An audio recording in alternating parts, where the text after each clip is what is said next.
ஹல்லேலூயா. ஆண்டவருடைய அளவற்ற நல்ல நாமத்திற்கு கனமும் மகிமையும் துதியும் உண்டாகட்டும். இந்த மார்ச் மாதம் 1ஆம் தேதியிலே ஆண்டவருடைய வார்த்தையை உங்களோடு பகிர்ந்து கொள்வதிலே சந்தோஷமடைகிறேன். ஆண்டவரும் இரட்சகருமாகிய இயேசு கிறிஸ்துவின் இனிதான நாமத்திற்கே கனமும் மகிமையும் உண்டாகட்டும். யாத்திராகமம் 33வது அதிகாரம் 14வது வசனம். என் சமூகம் உனக்கு முன்பாக செல்லும், நான் உனக்கு இளைப்பாறுதல் தருவேன். என் சமூகம் உனக்கு முன்பாக செல்லும், நான் உனக்கு இளைப்பாறுதல் தருவேன். அநேக முறை நாம் வாசித்ததும் கேட்டதுமான இந்த வார்த்தையினுடைய உண்மையான பொருளை உங்களோடு விளக்கமாய் வாக்குத்தத்த வார்த்தையாய் எடுத்துச் சொல்ல நான் விரும்புகிறேன். இந்த வாக்குத்தத்த வார்த்தையானது கடவுள் மோசேக்கு கொடுத்த நேரிடையான வாக்குத்தத்தமாய் இருக்கிறது. என் சமூகம் உனக்கு முன்னாக செல்லும் என்று தேவனாகிய கர்த்தர் சொன்னார். ஒருவேளை தூதரை நான் அனுப்புகிறேன் என்றும், இல்லை நான் ஒரு மனிதனை அனுப்புகிறேன், இல்லது ஒரு ஊழியக்காரனை அனுப்புகிறேன் என்று அவர் சொல்லியிருக்கலாம்.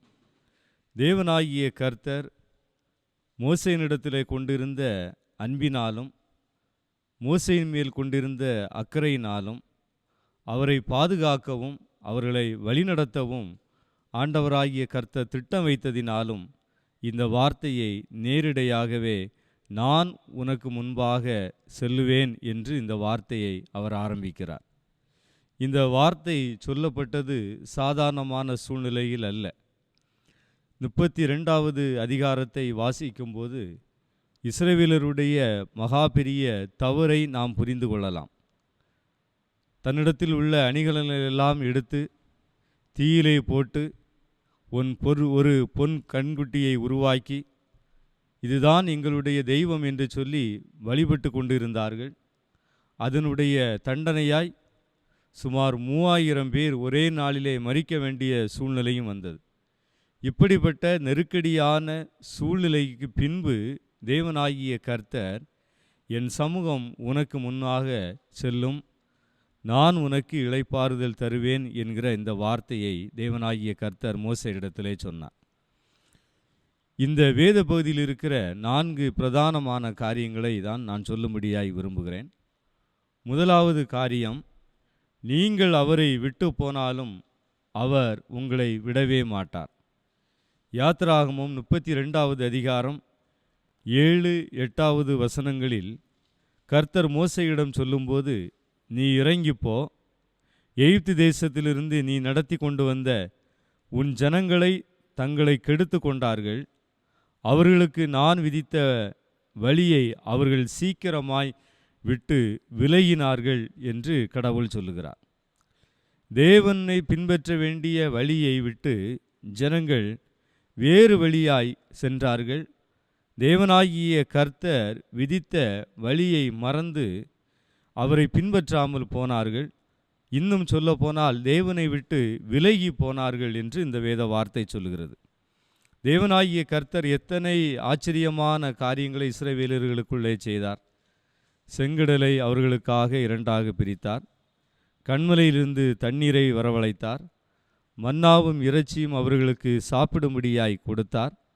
இன்னும் பல அற்புதங்கள் இதேபோல் அவருடைய வாழ்க்கையிலே செய்திருந்த பிறகும் அவர்கள் தேவனாகிய கர்த்தரை மறந்து அவரை விட்டு போய்விட்டார்கள்.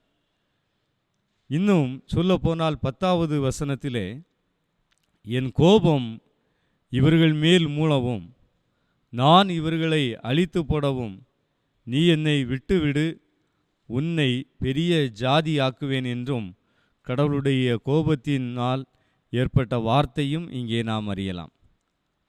கடவுளுக்கு கோபம் அதிகமானது. அந்த கோபம் அவர் மேல் மூண்டதினால் அவர்களை அழித்து போட கடவுள் நினைத்ததாகவும், அதே நேரத்திலே உன்னை ஒருவனை மாத்திரம் பெரிய ஜாதியாய் ஆக்குவேன் என்று மோசேக்கு வார்த்தை கொடுக்கிறதையும் நாம் அறியலாம். 33வது அதிகாரத்திலே, அவர்கள் என்னை விட்டு போனாலும் நான் உங்களை விட்டு போகவே மாட்டேன் என்றும் கர்த்தர் விட்டு போனவர்களையும் உறுதியாய் பிடித்திருக்கிற மனதுடையவராய் கர்த்தர் இருந்ததையும் வேத வார்த்தையிலே நாம் காணலாம். கூகுள் மேப் இப்பொழுது நம்ம எல்லாரும் பயன்படுத்தி கொண்டிருக்கிறோம்.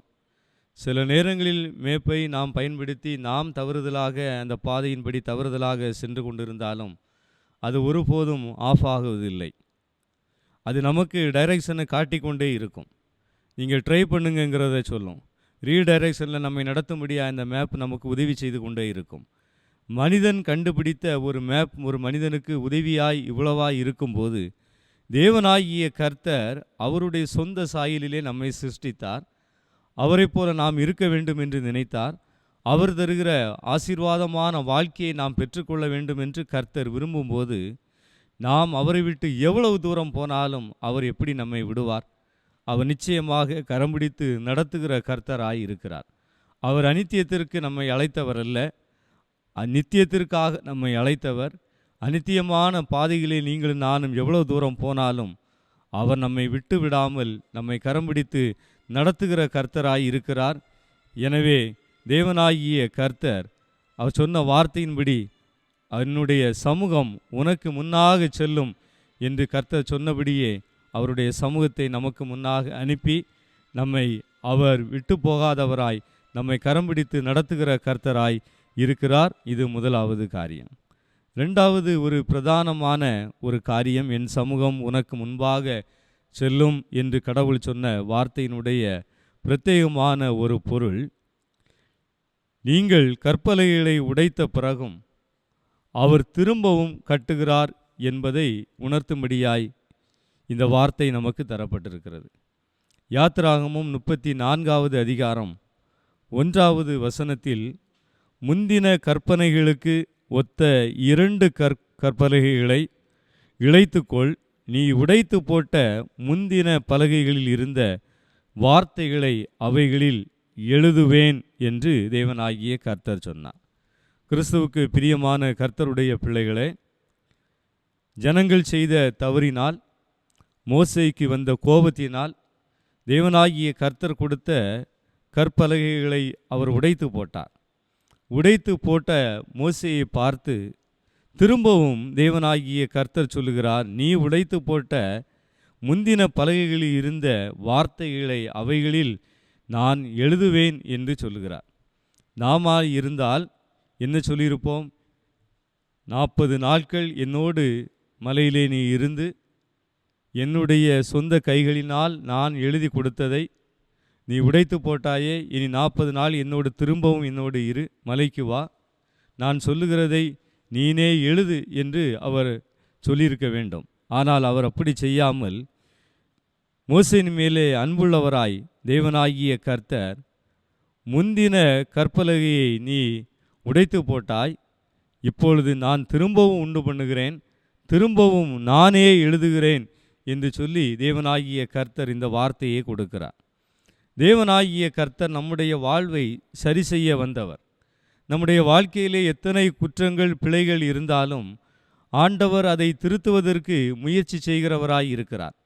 நாம் இடமளிக்கும் போது, இருதயத்தை கொடுக்கும்போது தேவனாகிய கர்த்தரால் நிச்சயமாய் நாம் திருத்தப்படுவோம்.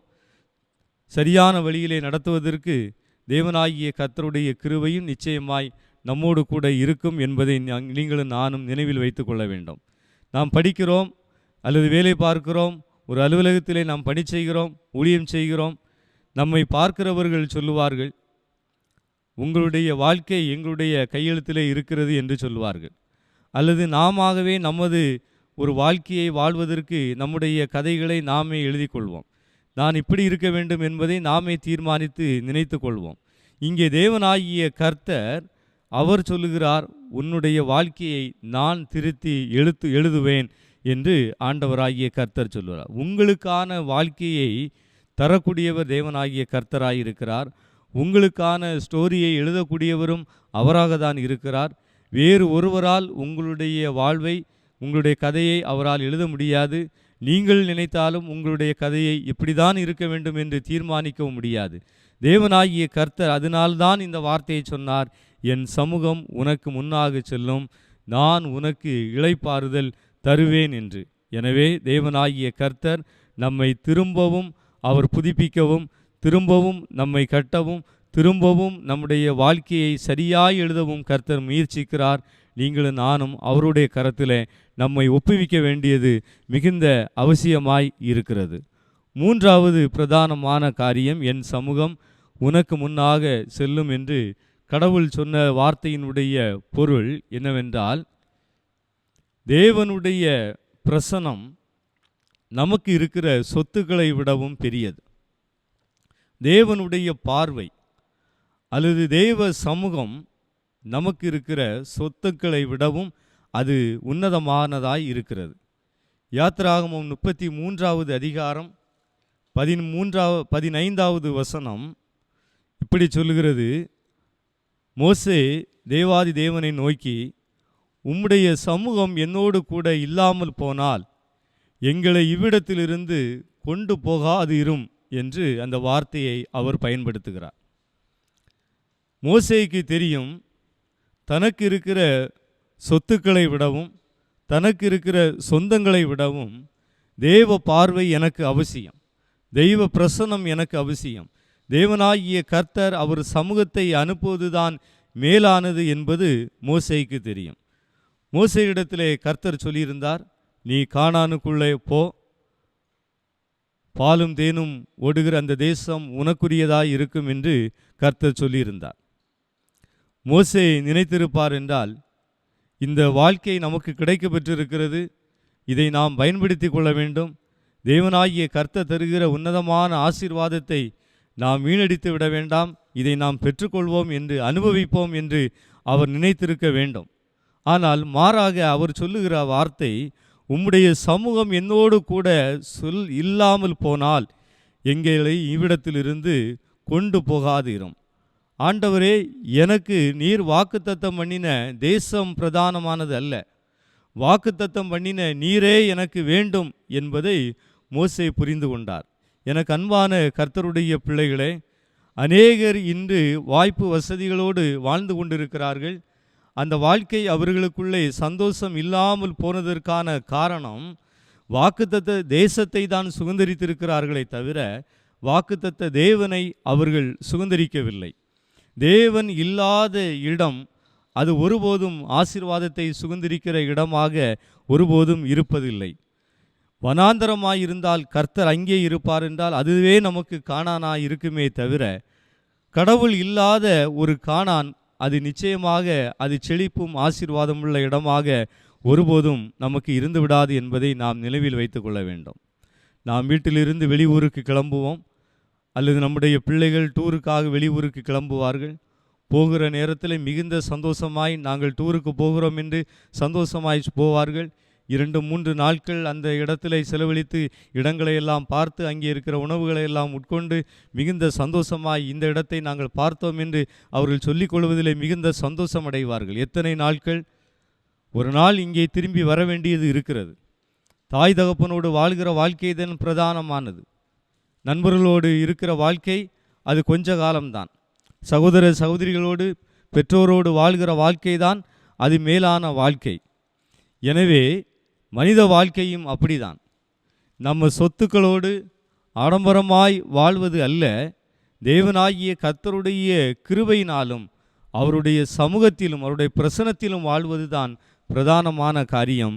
இந்த வார்த்தையின்படி தேவனாகிய கர்த்தர் மோசேக்கு கொடுத்த பிரதானமான காரியம், என்னுடைய சமூகம் உனக்கு முன்னாக செல்லும் என்று ஒரு பிரதானமான வார்த்தையை வைத்தார். இதிலிருந்து நாம் கற்றுக்கொள்ள வேண்டிய காரியம், தேவனுடைய பிரசன்னத்திற்கு மேலானது எதுவும் இல்லை, தெய்வ சமூகமே என்னோடு இருக்க வேண்டும் என்பதை நாம் ஒவ்வொருவரும் இருதயத்திலே நினைத்து கொள்ள வேண்டும் என்பது முக்கியமான காரியம். நான்காவதாய் ஒரு காரியம், என் சமூகம் உனக்கு முன்பாக செல்லும் என்று தேவனாகிய கர்த்தர் சொல்லி அந்த வார்த்தையோடு சேர்த்து இன்னொரு வார்த்தையும் சொன்னார். நான் உனக்கு இளைப்பாறுதல் தருவேன் என்கிற வார்த்தையை சொன்னார். இங்கே ரெஸ்ட் என்று ஆங்கிலத்திலே சொல்லப்பட்டிருக்கிறது. ஒரு காரியத்தை நீ செய்யும்போது இது உனக்கு தருவேன் என்று சொல்வது ரிவார்டு. காரியத்தை செய்யாமலே தேவனாகிய கர்த்தர் காரியத்தை செய்ய சொல்லி நமக்கு ஒரு கூடுதலாக ஒரு காரியத்தை தருகிறார் என்றால் அதுதான் நமக்கு கிடைக்கிற கிஃப்ட், பரிசு. இங்கே ரிவார்டை குறித்து தேவனாகிய கர்த்தர் சொல்லவில்லை, கிஃப்டை குறித்து ஆண்டவராகிய கர்த்தர் சொல்கிறார். யாத்திராகமம் 33வது அதிகாரம் 14வது வசனம் அந்த வார்த்தையை ஞாபகப்படுத்துகிறது. நான் உனக்கு இளைப்பாறுதல் தருவேன் என்கிற அந்த உன்னதமான ஒரு வார்த்தை. கிப்ட் என்கிற வார்த்தையினுடைய எபிரேய மொழியிலே என்ன சொல்லப்பட்டிருக்கிறது என்றால் மடனா என்று சொல்லப்பட்டிருக்கிறது. அதாவது கிரேசியஸ் கிப்ட் என்று அதற்கு பெயர். ஆண்டவருடைய கிருபையினால் நாம் பெறக்கூடிய பரிசு என்று அதற்கு பெயர். நாம் ஓடவில்லை, நாம் உழைக்கவில்லை, ஆனால் பரிசு மாத்திரம் நாம் பெற்று கொண்டிருக்கிறோம். அதுவும் ஆண்டவருடைய கிருபையினாலே நாம் பெற்று கொண்டிருக்கிறோம். தேவனாகிய கர்த்தர் அவருடைய சமூகத்தை நமக்கு முன்பாக அனுப்புகிறார் என்றால் அவர் விலையேற பெற்ற பரிசாய் நம்மோடு கூட அவர் இருக்கிறார் என்பது ஒரு பொருளாக இருக்கிறது. அதே போல கிரேக்க மொழியிலே டோரா என்று சொல்லப்பட்டிருக்கிறது. அதற்கு பிரசன்டேஷன் ஆர் டொனேஷன் என்று அதற்கு பெயர். தேவனாகிய கர்த்தர் தருகிற அன்பளிப்பு என்று நீங்களும் நானும் எடுத்துக்கொள்ளலாம், அல்லது நன்கொடை என்று எடுத்துக்கொள்ளலாம். தேவனாகிய கர்த்தர் நமக்கு தருகிற பரிசு அன்பளிப்பினாலும் நன்கொடையினாலும் உருவானது என்பதை நீங்களும் நானும் இருதயத்திலே நினைக்க வேண்டியது ரொம்ப அவசியமாய் இருக்கிறது. தேவனாகிய கர்த்தர் நம்மோடு இல்லாமல் இருப்பார் என்றால் இந்த உலகத்திலே நாம் உயிர் பிழைத்திருக்க முடியாது, உலகத்திலே நாம் வாழவும் முடியாது. ஆண்டவராகிய கர்த்தர் நமக்கு மேல் இரக்கமுடையவராய் இருந்து இந்த உன்னதமான பரிசாய் அவருடைய சமூகத்தை நம்மோடு அனுப்பி நம்மை விடுவிக்கிறவராகவும் காக்கிறவராகவும் இருக்கிறார். எனவே நீங்களும் நானும் இந்த விலையேற பெற்ற பரிசாகிய தேவனை ஒருபோதும் விடாது இருக்கும்படியாய் அந்த பரிசு பொருள்களை நீங்களும் நானும் கைப்பற்றி பிடித்தவர்களாய் அந்த பரிசை நீங்களும் நானும் அதிக கவனத்தோடு பாதுகாக்கக்கூடியவர்களாக, ஆண்டவரை பின் செல்லக்கூடியவர்களாக இருக்க வேண்டியதும் நமக்கு அவசியமாய் இருக்கிறது. எனக்கு அன்பான கர்த்தருடைய பிள்ளைகளே, இந்த மாதத்திலே தேவனாகிய கர்த்தர் தருகிற வார்த்தைகளை இப்பொழுது நாம் கேட்டோம். என் சமூகம் உனக்கு முன்பாக செல்லும் என்று சொன்ன கர்த்தர் நம்மோடு கூட இருக்கிறார். நாம் அவரை விட்டு பிரிந்து போனாலும் தேவனாகிய கர்த்தர் அவருடைய சமூகத்தை நம் மீது அனுப்புகிறார். நம் கற்பனைகளை உடைத்த பிறகும் திரும்பவும் கட்டும்படியாய் அவருடைய சொந்த கைகளினாலே எழுதி நம்முடைய வாழ்க்கையை அவர் மாற்றக்கூடியவராக இருக்கிறார். தேவனாகிய கர்த்தர் அநேக ஆசீர்வாதங்களை நமக்கு தந்திருந்தாலும் அவருடைய சமூகமே நமக்கு பேராசீர்வாதம் என்று சொல்லி அவருடைய சமூகத்தை நமக்கு முன்பாக அனுப்புகிறார். நீங்களும் நானும் எதுவும் செய்யாது இருந்த பிறகும் உங்களுக்கும் எனக்குமான பரிசை கர்த்தர் தந்து அவருடைய சமூகத்தை நித்தமும் நம்முள்ளே அனுப்பி நம்மை பாதுகாக்கிற கர்த்தராயிருக்கிறார். நான் ஆரம்பத்திலே சொன்னேன், ஒரு பேரழிவுக்கு பின்பு தேவனாகிய கர்த்தர் இவைகளை அந்த ஆசீர்வாதங்களை நம்முடைய வாழ்க்கையிலே உண்டு பண்ணியிருக்கிறார். பேரழிவுக்கு முன்பே தேவனாகிய கர்த்தர் இந்த ஆசீர்வாதங்களை அவன் முன்குறித்து வைத்திருக்கிறார் என்பதை நீங்களும் நானும் நினைவில் வைத்துக் கொள்ள வேண்டியது அவசியம். ஒரு மகள் தன்னுடைய கல்லூரிக்கு போய் கொண்டு வருகிறாள். அவருடைய தோளிலே அதிக எடையுள்ள அந்த பேக் இருக்கிறது. அந்த தகப்பன் மகளை கண்டவுடனே அதிக சுமை இருக்கிறது என்பதை புரிந்து கொண்டு மகள் சொல்லாமலே அவள் தோளிலே இருக்கிற அந்த பேக்கை எடுத்துக்கொள்கிறார்.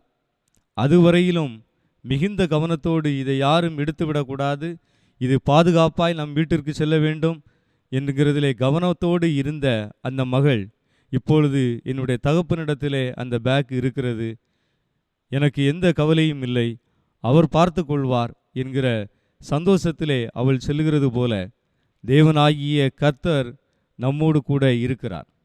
நமக்கு இருக்கிற சுமைகளை அவர் எடுத்து நம்மை லகுவாக்கி நம்மை வழிநடத்த அவர் வல்லமை உள்ளவராய் இருக்கிறார். உலகத்தின்படி ஒரு தகப்பனுக்கு தன்னுடைய பிள்ளையின் மேல் இவ்வளவு கரிசனை இருக்கும் என்றால் தேவனாகிய கர்த்தருக்கு எவ்வளவு கரிசனையும் அன்பும் நம்மீது இருக்கும் என்பதை நீங்கள் இந்த வார்த்தையிலிருந்து அறிந்து கொள்ள வேண்டியது அவசியம்.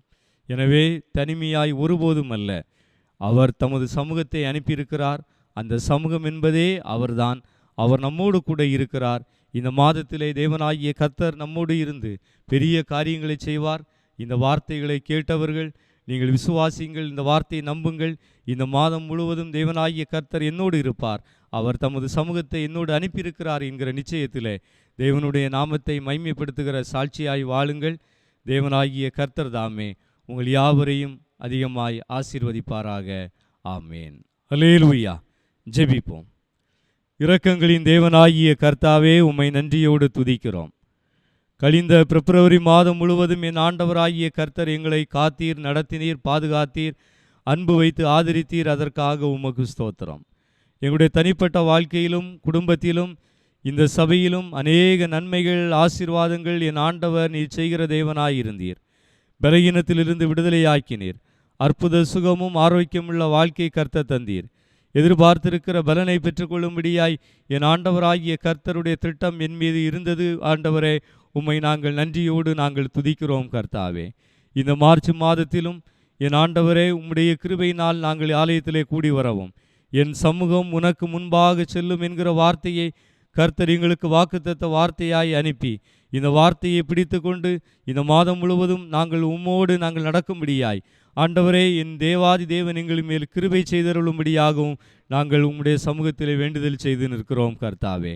ஆண்டவரே, இந்த மாதம் முழுவதும் இந்த வார்த்தை எங்களை உற்சாகப்படுத்தும், எங்களை ஊக்கப்படுத்தும். இந்த வார்த்தை எங்களை நடத்தும் என்கிற நிச்சயத்திலே ஆண்டவரை தமக்கு நாங்கள் நன்றி செலுத்துகிறோம் கர்த்தாவே. உமக்கு ஸ்தோத்திரம்.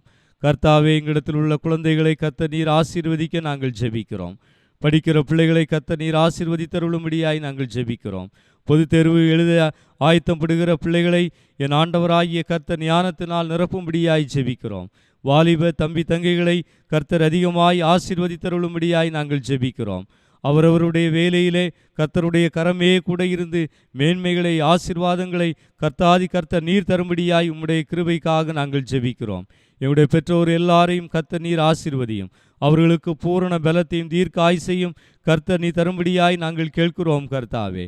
குறிப்பாக இந்த படைஸ்தலத்திற்காக நாங்கள் ஜெபிக்கிறோம்.